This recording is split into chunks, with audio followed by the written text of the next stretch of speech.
All of America, when they were watching, they all thought, how's this girl going to cook blind? Wow. I didn't know what to expect from Gordon Ramsay. That is disgusting. Visually, it looks like vomit. Congratulations. The worst dish in this competition so far. All this hard work leading up to this moment, and it could be ruined in just a second. Welcome. Thank you. First name is? My name is Christine. Christine, you've got 5 minutes to complete that dish. Thank you. I don't know how I'm gonna get the food on the plate. I can't see anything. I don't even know where the sink is. Just in front. Just in front? No, you were there. Just a little bit higher, darling. Okay, thank There we you. are. I hear the judges talking to me. I have no idea what their facial expressions are. Christine, Yes, chef? were you born blind? No, chef. When I was maybe about 10 years ago, I was diagnosed with a... I'm sorry, can you tell me where I had put the green onion? The green onion? Still in the bowl? Definitely nervous then. It should be right in front of you. It's right in front of me? Right in front of your hand. Okay.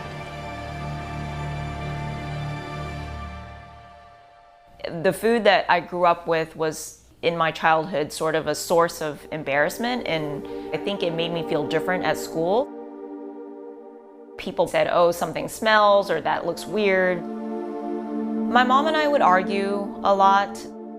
I think we would just verbally fight, me wanting to be with my friends all the time. She was very protective of me. She actually never let me in the kitchen to cook with her. I did feel like I reflected a lot of my anger on her. I was about 12 or 13 years old when she was diagnosed with cancer. It didn't really register with me when I was told that. I thought surely my mom would beat the cancer and survive it and be fine moving forward. I remember I was taken out of school. My uncle had come to pick me up from school. He said, you need to go see your mom now. She was lying in the bed. She was hooked up to a lot of machines, so she couldn't talk. And I remember holding her hand and just telling her that it's okay to let go. I didn't think that a parent could die so soon. The pain was indescribable in my gut. You know, as much as I probably denied it then, she was the most important person in my life. After she had passed away, I realized my mom didn't write down any recipes, so I didn't have any of her recipes. To this day, I regret never having learned to cook from her. I just bought cookbooks, some pots and pans and knives, and read recipes word for word. Cooking, it's a way for me to connect to her and to honor her memory as well. Ever since, I've been trying to recreate her recipes. I love the fact that you're tasting everything. I have to, I can't see. So I was about 19 or 20 years old, starting to really excel at cooking. That's when I started losing vision in both of my eyes. Each time I would experience more vision loss, I would have to relearn how to do everything from the start, like how to use a knife again, or use the stove, or fry an egg. The year after that, I lost even more vision, and I had to feel my way around the kitchen. I thought I wouldn't be able to cook again. I decided to try to make myself a sandwich, and I thought, what simpler sandwich could I make than a peanut butter jelly sandwich?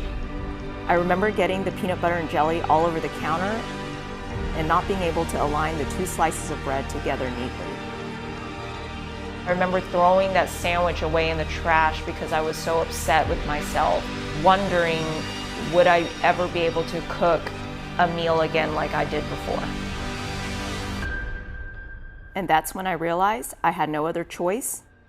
I had to get back up and try again. I just started small, figured out how to cut fruit, then figured out how to scramble an egg again, doing it over and over again. The dish does need the sort of stability. It's a staple, done beautifully, but missing the rice. Yes, chef, I understand, I'm sorry. You know, you're going to be judged like everybody else in this competition. Yes, chef. Your personal challenge aside, for me, That's one of the most delicious dishes I've tasted in this competition so far. Do you know what I'm going to give you? A white apron. A white apron. Congratulations. Thank you. I made a lot of mistakes. I would burn things, I would miss the pan, lose food on my cutting board when I was chopping it. It's delicious. Thank you, Chef. It's fresh, it's fragrant. You cook every freaking time like an angel. Good job. Thank you, Chef. Seriously. Cooking, it's a way for me to connect to her, to remember my mom.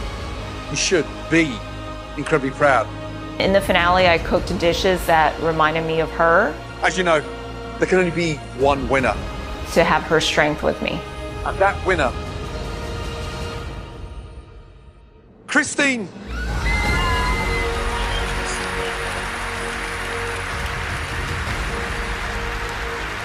When I cook, I feel like my mom's spirit is somewhere nearby. If my mom were still here today, I would ask her to teach me how to make her Vietnamese beef noodle soup.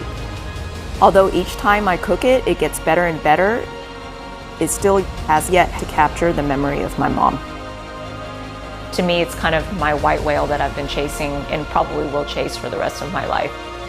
Whether it's trying to get through challenges to win a cooking competition, to just trying to replicate my mom's beef noodle soup, you just have to try over and over until you succeed.